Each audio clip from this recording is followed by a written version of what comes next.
Hey, everybody. So I am here. I just got back from seeing the latest Star Wars movie.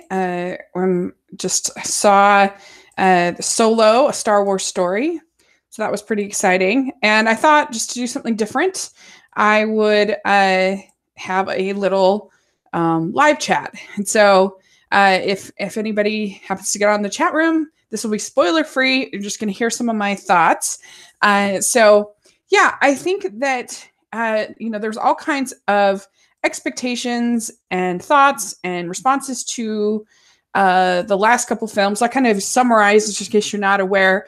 And I have done podcasts with my friends Abby and Jeremy on all of the Star Wars movies, and including Last Jedi and Rogue One and everything. And I have a link in the description if you want to check out those podcasts. But for me, like going into this, I loved Force Awakens. I did not like Rogue One. I thought it was muddled. I thought it was the characters were very poorly written. I think poorly developed. I thought it just didn't work for me. Didn't like it. Has some good things about it, but I didn't care for it. And then Last Jedi, I had very mixed feelings about. There were some things like Reylo that I really liked and thought were really great. And then there were other stuff like Space Leia that I hated and I thought was terrible. And so I was kind of in the middle. And hey, you guys. And Alan says this is Star Wars, but it would be neat to talk about the movie. Oh, thanks, Alan. Yeah, and so what I like about Star Wars movies is I like Star Wars to be pulpy space adventure. That's what's fun to me. That's what I enjoy.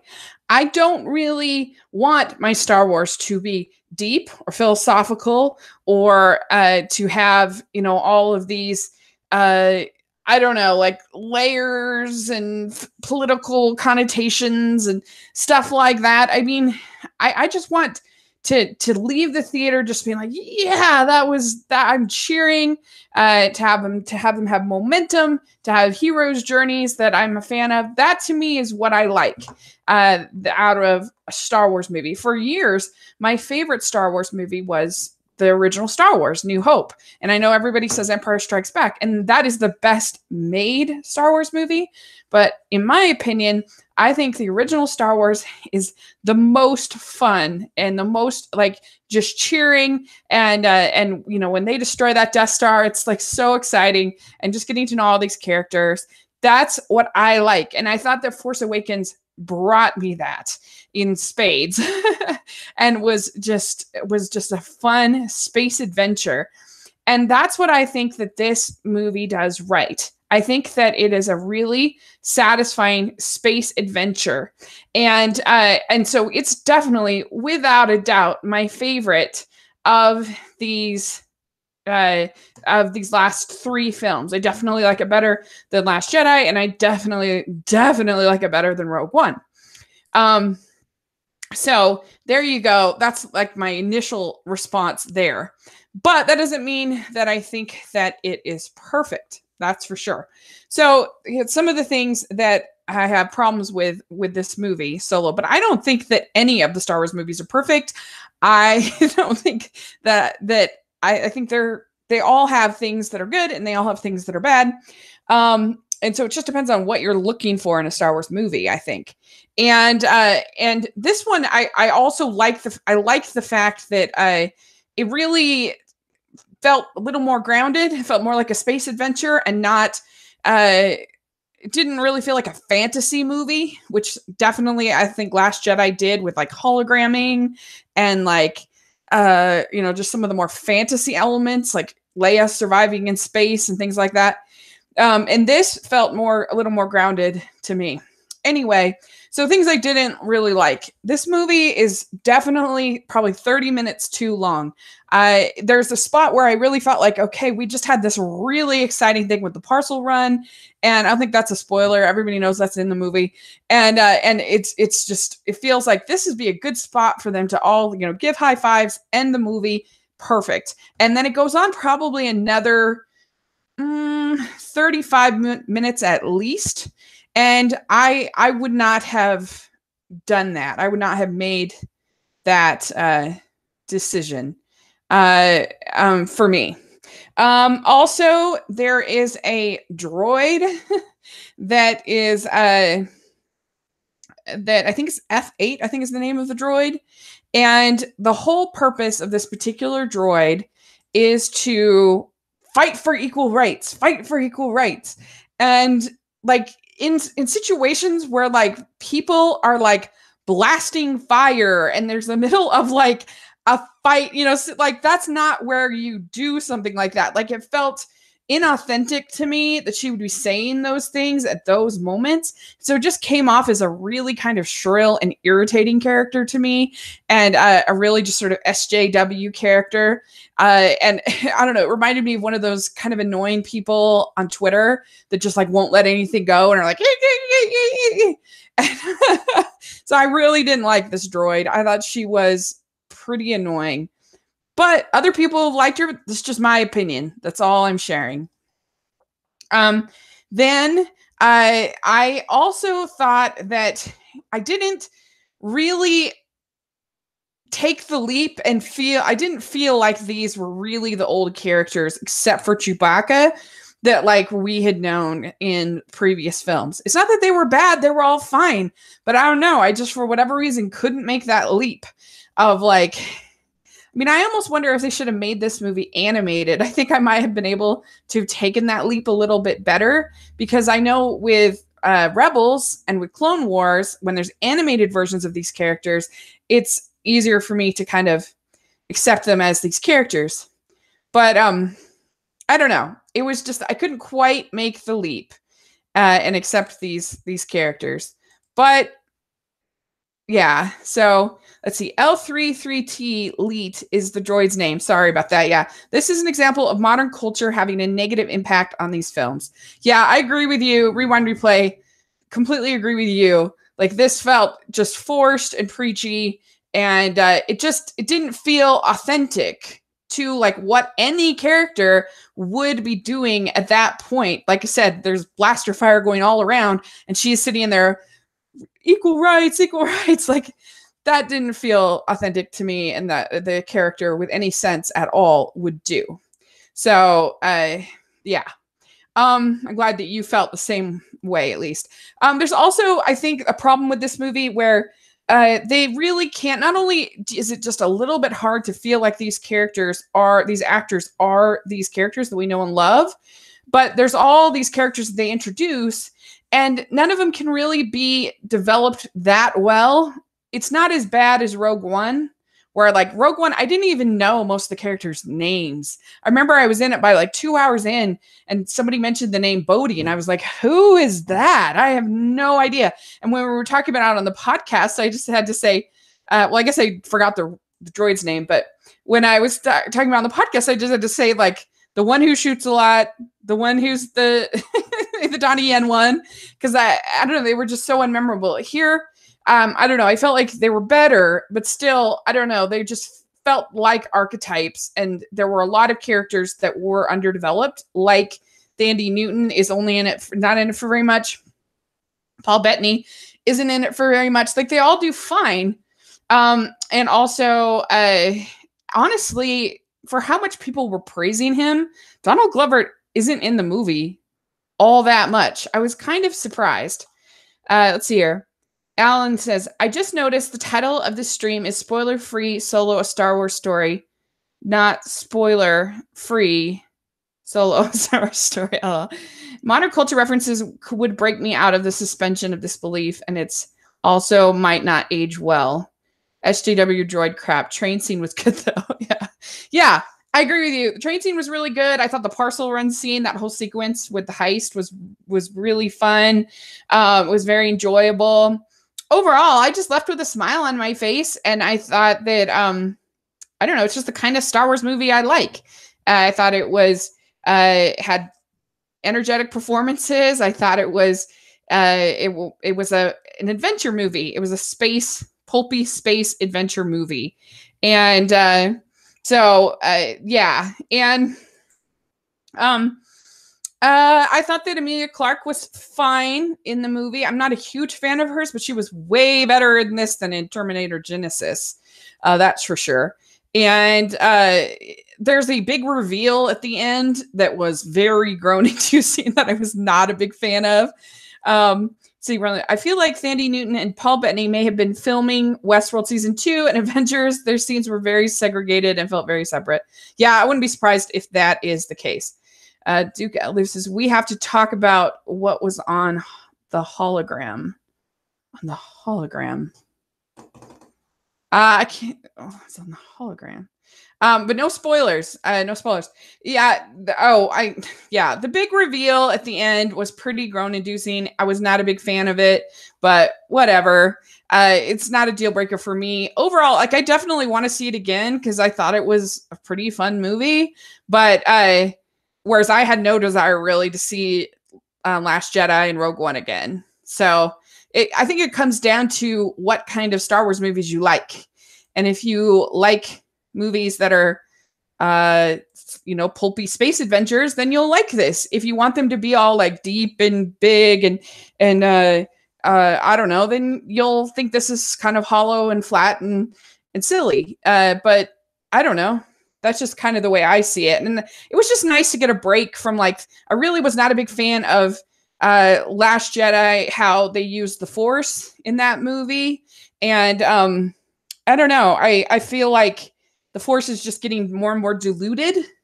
And it reminds me of in Incredibles when Dash says, if everybody is special, then nobody is. And that's kind of how I feel like it's gotten with the Force. Like, it's just like not even special anymore. Anybody can use it. Anybody can do it. And so this was kind of nice to just get a break from all of that.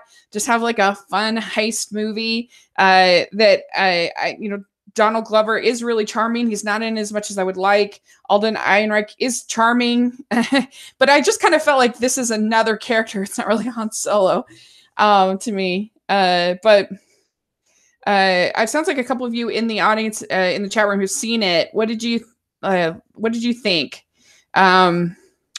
It says 4-6.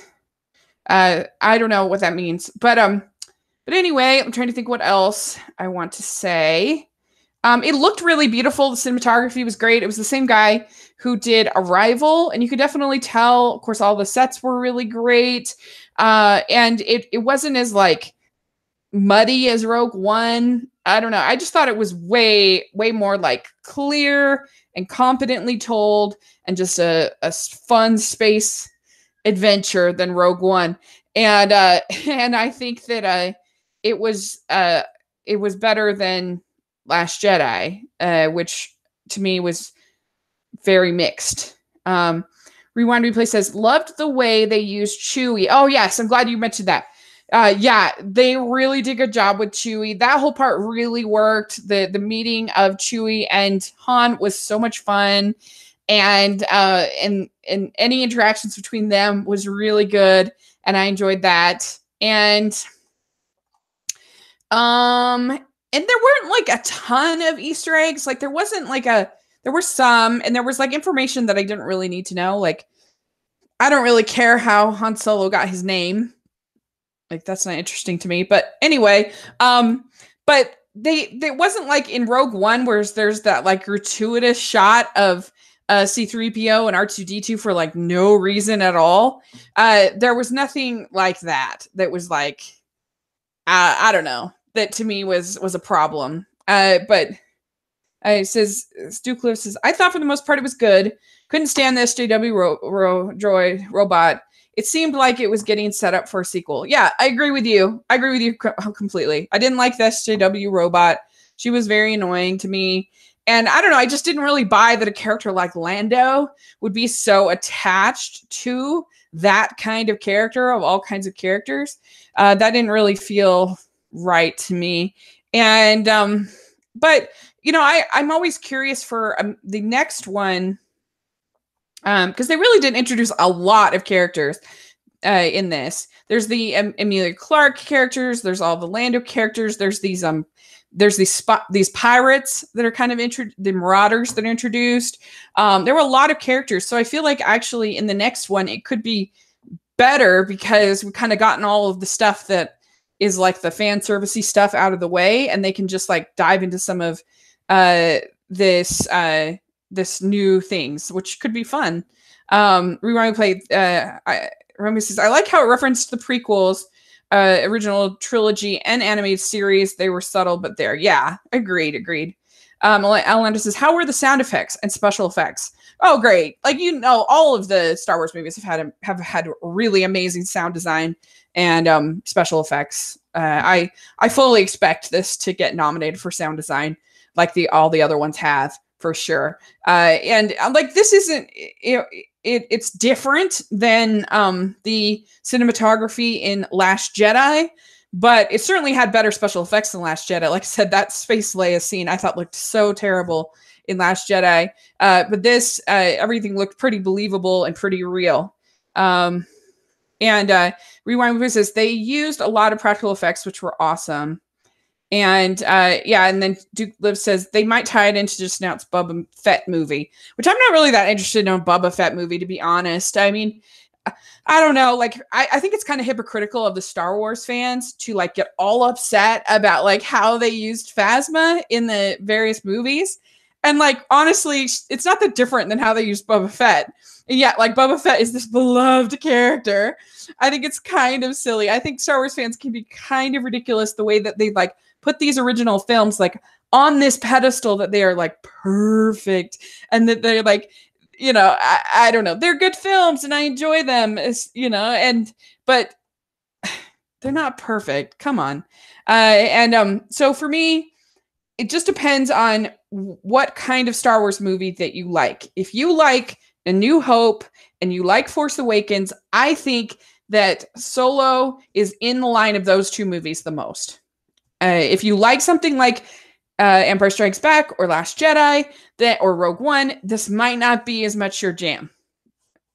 But I love Empire Strikes Back, but I don't know, those are sort of more like dark and contemplative and whatever. And there you go. Let's see. Rewind to replaces. Bubba bumbles his way through 10 minutes worth of screen time and is loved. Phasma does the same and is hated. Yeah, exactly. That's what I think. And so Star Wars fans can be really, really, really silly. And so I don't know. Like, and I guess it's like a thing now. You have to like prove that you actually went to the movie. So I took, because my ticket was on my phone. And so look, can you see? So that's the screen with the credits. I saw the movie. I'm not lying. The music was great as usual. You expect it to be great. I don't know. It was a very entertaining film. So I think that people that like the more pulpy space adventure Star Wars will like it. But if you want something like deep and contemplative, and I'm not like trying to make excuses for it, that's like legitimately what I like.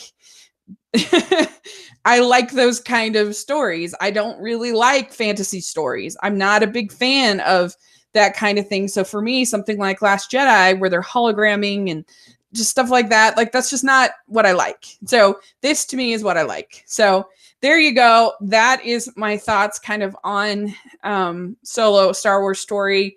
And I think maybe if I see it again, then I'll be maybe more accepting of Alden as Han and not Danny Glover, Donald Glover as Lando. But it's just kind of hard for me to kind of accept them as those roles. But it wasn't a deal breaker either. I could get over it. So I don't know. You guys have any other questions about it that I can answer without being spoilers? Trying to think if there was anything else. Yeah,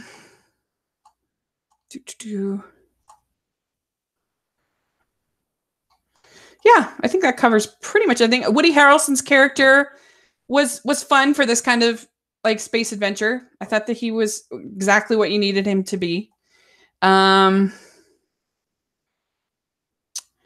Yeah, new Chewbacca, Jonas Suotamo, not Peter Mayhew, But they did a good job.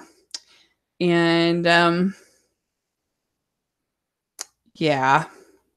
So I think that covers pretty much everything. Let me know what you guys think if you get to see it. And it says here, this is Danny Glover as nearly dead Lanto. Hello, he's sold. Yeah. Sorry. Donald Glover. Let's see. Was there any post-credit scene? No, there was no post-credit scene. So no worries there.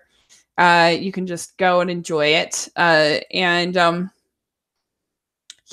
So I think if you have, and if you like this kind of Star Wars movie, I think you'll enjoy it. So that's basically what my thoughts of this are. So thanks for joining me to talk about this. This was a lot of fun.